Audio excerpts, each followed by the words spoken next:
ஓம் நம சிவாய. ஓம் நம சிவாய. பூத பூத பூதேஸ்வராய, யோக யோக யோகேஸ்வராய, கால கால காலேஸ்வராய, சிவ சிவ சர்வேஸ்வராய, சம்போ சம்போ மகாதேவாய. ஓம் நம சிவாய.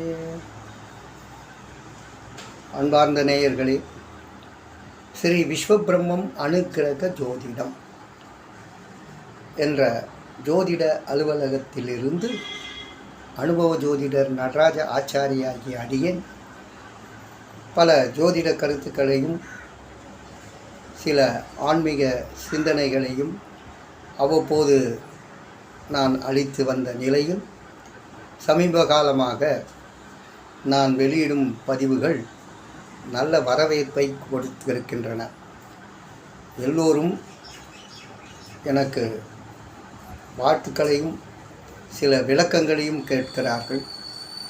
அதற்கு இந்த பதிவுகள் அவர்களை சென்றடைந்ததற்கு நான் மிகவும் மகிழ்ச்சி அடைகிறேன். அந்த அன்பு உள்ளங்களுக்கு என் மனமார்ந்த நன்றி. இப்போது நான் வெளியிடுகின்ற ஒரு பதிவு என்னவென்றால், சனியின் வக்ரகதி. இது 5 மாத காலம். இன்றுதான் ஆனி மாதம் துவங்கியது. இந்த ஆனி மாதம் துவங்கிய இந்த மாதத்தில்தான் சனியினுடைய வக்ரகதி ஆரம்பிக்கப் போகிறது. எப்போது? 19 ஜூன், இன்று 15. 19ஆம் தேதியிலிருந்து இந்த சனியினுடைய வக்ர சஞ்சாரம், வக்ரகதி, அந்த வக்ரகதியிலே சனி சஞ்சரிக்க போகிறார். 19/6/2024 பகல் 3:12 ஆரம்பிக்கிறார். இந்த வக்ரகதி சனியினால் ஏற்படுகிறதா என்றால், சூரியன் சனிக்கு 5ஆம் இடத்தில் வருகிறார். ஆனி மாதம் வந்துட்டார், இன்றைக்கு வந்து விட்டார். சனிக்கு 5இல் சூரியன் வரும்போதெல்லாம் சனிக்கு வக்ரகதி உண்டாகும். கடந்த வருடம் மிதுன ராசிக்காரர்களுக்கு அஷ்டம சனியும் இருந்து அதிலே இந்த வக்ரகதியும் நடைபெற்ற பொழுது மிகவும் சிரமத்தைக்கு ஆளானார்கள். அதை அவர்களுடைய அனுபவங்களை எல்லாம் கேட்கின்ற பொழுது, அவர்கள் பட்ட கஷ்டங்களை எல்லாம் என்னிடத்திலே பகிர்ந்து கொள்ளும்போது எனக்கு மிகவும் ரொம்ப, இப்படியெல்லாம் கூட சனி பண்ணுவாரா அப்படின்ற மாதிரி கஷ்டம் மேலே கஷ்டம். தொழில் செய்தவனை நல்ல தொழில் பண்ண முடியாமல் அதில் ஒரு பிரேக் அடித்தார். வேலைக்கு நல்லா போயிட்டு இருந்தான், திடீர்னு ஏதோ ப்ராப்ளம் ஆகி அந்த வேலையை விட்டுட்டான். இன்னொரு வேலை கிடைக்காமையே இழுத்துன்னு போயிட்டார். ஒரு நல்ல கம்பெனியில் வேலை செஞ்சவங்க அவங்களால இவருக்கு சம்பளம் கொடுக்க முடியல. பாதி சம்பளம் தான் தருவேன், கொஞ்ச நாளைக்கு வேலை செஞ்சால் செய்யுங்க, இல்லைன்னா வேறு இடம் பாருங்கன்ற மாதிரி சில கஷ்டங்களை கொடுத்துட்டாரு. பாவம். இது போல் இந்த சனியினுடைய வக்ரகதி காலங்களில் நீங்கள் ஏதும் புதிய முயற்சியில் ஈடுபடக்கூடாது. ஒரு வீடு கட்ட ஆரம்பிக்கிறீங்களா? இப்போ நேரம் சரியில்லை. ஒரு புதிய தொழில் ஆரம்பிக்க போகிறீங்களா? நிச்சயமாக ஆரம்பிக்காதீங்க. ஏன், ஆவணி மாதத்திலே திருமணம் செய்ய போகிறீர்களா? தயவுசெய்து திருமணமும் பண்ணாதீங்க. அடுத்து ஏதாவது ரிஜிஸ்ட்ரேஷன், வாஸ்து பூஜை, இல்லை என்றால் கிரகப்பிரவேசம். வீடு கட்டிட்டேங்க, நல்லா ஃபஸ்ட் கிளாஸாக வீடு கட்டியாச்சு, முடிஞ்சிச்சு அப்படின்னா இப்போது கிரகப்பிரவேசம் போகலான்னு பார்க்குறேன் அப்படின்னா இந்த 5 மாத காலத்துக்கு போகாதீங்க. ஆனி முதல் ஐப்பசி வரை சனி வக்ரகதி போட்டு வாட்ட போகுது. எல்லாருமே இதில் மாட்டினான்.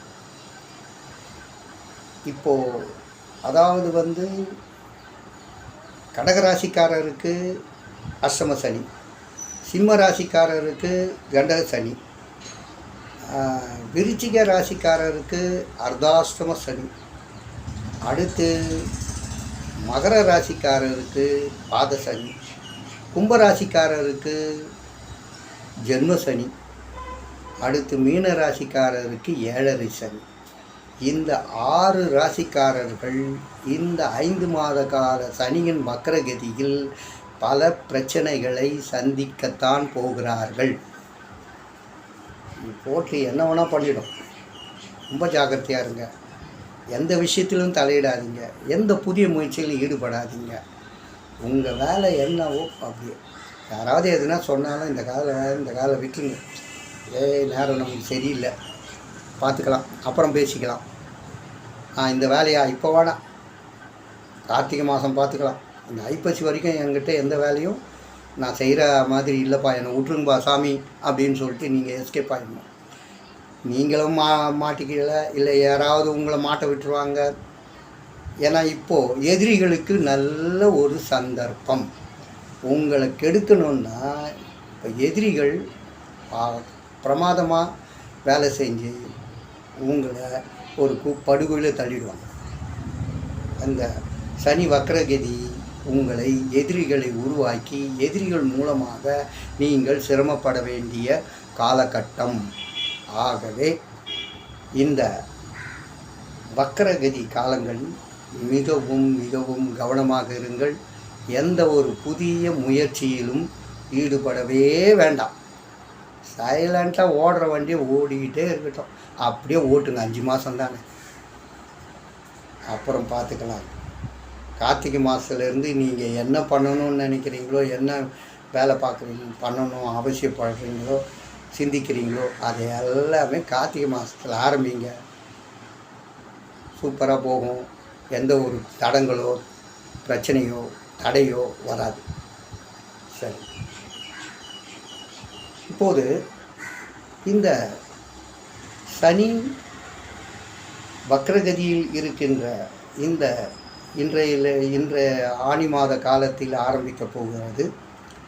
இந்த காலகட்டத்தை பற்றி ஒவ்வொரு ராசிக்கும் எப்படி இருக்கும் என்ற ஒரு கோணத்திலே நான் மேஷத்திற்கும் ரிஷப ராசிக்கும் இதற்கு முன் அந்த பதிவை வெளியிட்டிருந்தேன். இப்போது மிதுன ராசிக்காரர்களுக்கு எப்படி இருக்கும்?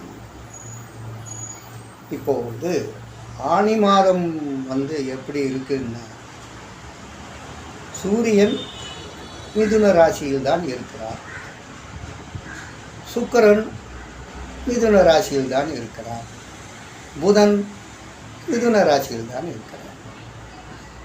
இப்போது சூரியனும் புதனும் சேர்ந்து மிதுன ராசியிலே இருப்பது ரொம்ப நல்ல விஷயம். ஏனென்றால் சூரியனுடன் புதன் இருந்தால் புதாதித்ய யோகம், நன்றாக படிப்பார்கள், படிப்பிலே கவனம் செலுத்துவார்கள், நல்ல ஒரு அமைப்பு. ஓகே. சுக்கிரன் யார்? மிதுன ராசிக்கு 12க்கும் 5க்கும் உடையவர், பூர்வ புண்ணிய ஸ்தானாதிபதி, அதே நேரத்தில் விரயஸ்தானாதிபதி. அவர் இப்போது ராசியில் உக்காந்தார். அதுவும் ஓரளவுக்கு. ஆனால் சூரியனோடு சம்பந்தம் வைத்ததனால் அங்கே சூரியனோட சுக்கிரன் இருந்தால் அது புதன் இருக்கலாம். சுக்கிரன் இருந்தால் சுக்கிரன் அஸ்தமனமாகி விடுவார் ஒரு சில காலங்கள் வரை. அப்போது என்னாச்சு?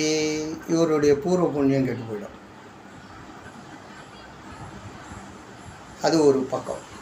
ஆனால் இந்த ஆனி மாதத்தில் 19/6/2024 சனி வக்ரகதியை ஆரம்பித்து விடுவார். 27/6 அதாவது 27 இந்த மாதம் ஜூன் மாதம் 2024 புதன் என்ன செய்கிறார்? 2ஆம் இடத்துக்கு வந்து விடுகிறார். அதாவது கடகத்துக்கு வந்து விடுவார். எப்போது? 27ஆம் தேதி 6வது மாதம், அதாவது இந்த மாதம் ஜூன் மாதம் அவர் கடகராசிக்கு புதன் வந்து விடுகிறார். இந்த கடகராசிக்கு புதன் வரும் காலகட்டத்தில் மேஷ ராசியிலே ஆட்சி பலம் பெற்ற செவ்வாயினுடைய பார்வையை இந்த புதன் பெறுவார். 4ஆம் பார்வை. அப்போது 2ஆம் இடத்திலே வருகின்ற அந்த கடகராசி வாக்கு, தனம், குடும்பம். அங்கே போய் இந்த ராசியாதிபதி புதன் வந்து செவ்வாய் பார்வையை பெறும்போது செவ்வாய்க்கும் புதனுக்கும் ஆகாது. அப்போது அங்கே ஒரு சிக்கல் எப்படி வருது? வாக்கு, தனம், குடும்பம். தனம்னா பணம். அப்போ பொருளாதார நெருக்கடியை அவர் கொடுக்க போகிறார். குரு 12ல் இருக்கிறார். அதுதான் ஒரு நல்ல விஷயம். அவர் ஒரு வருஷம் அங்கே இருக்கிறார். அதாவது இந்த போன மே மாதம் பயிற்சியானார் 1ஆம் தேதி. ஏப்ரல் மாதம், அடுத்த வருஷம் ஏப்ரல் மாதம் வரைக்கும் அவர் அதே இடத்துல ரிஷபத்தில் இருக்க போகிறார். அது மிதுனத்துக்கு ரொம்பவும் நல்லது. மிதுன ராசிக்காரருக்கு அவர் கேந்திர ஆதிபத்திய தோஷத்தை கொடுப்பவர். அது மட்டும் இல்லாது பாதகாதிபதி. ஒருத்தர் கெட்டவர். மிதுன ராசிக்காரருக்கு குரு கெட்டவர். அவர் 12ல் வந்து உட்கார்ந்தார். நல்லதா போச்சு. கெட்டவர் கிட்டிடும் ராஜயோகம்.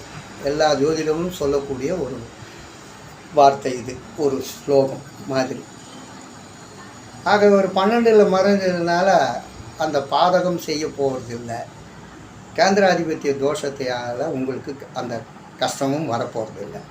அதனால் குரு நல்லது செய்கிறார் என்று நீங்கள் முழுமையாக நம்பலாம்.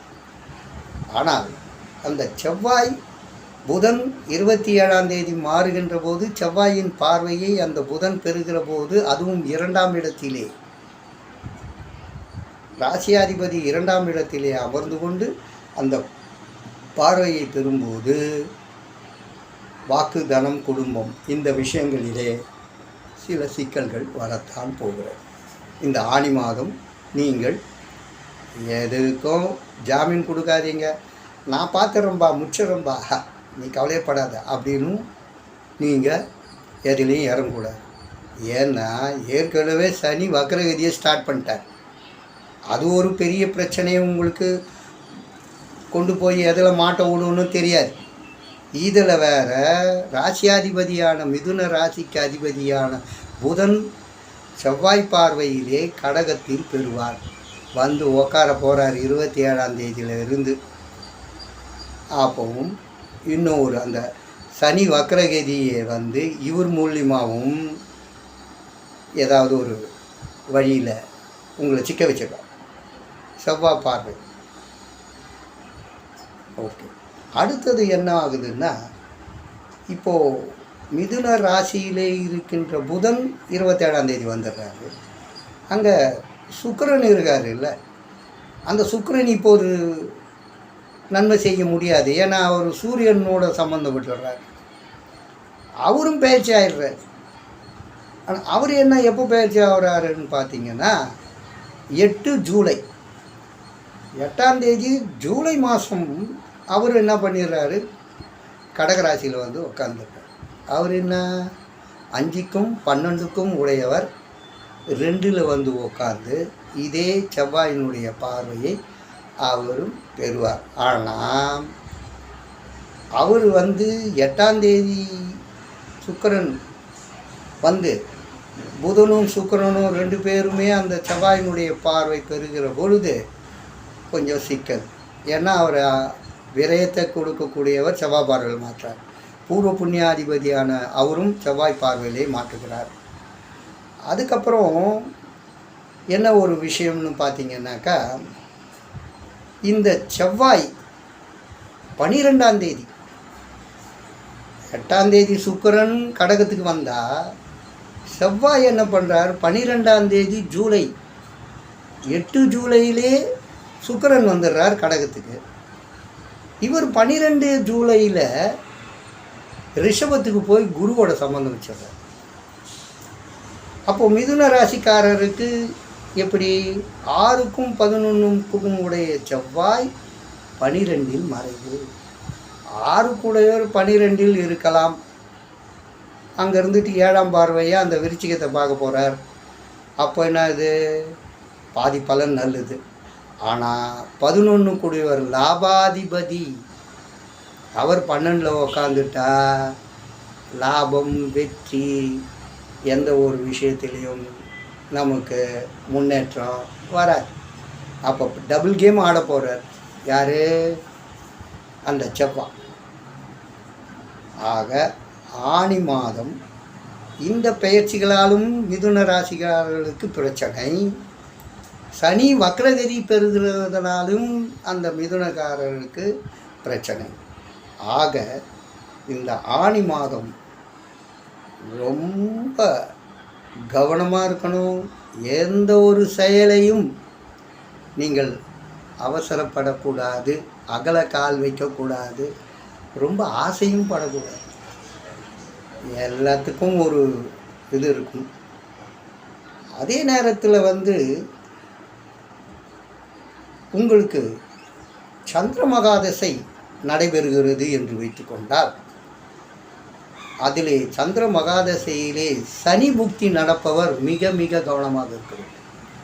இப்படியும் பார்க்கலாம், சனி தசையிலே சந்திர புக்தி நடப்பவராக இருந்தால் நீங்கள் ரொம்ப ரொம்ப கவனம்.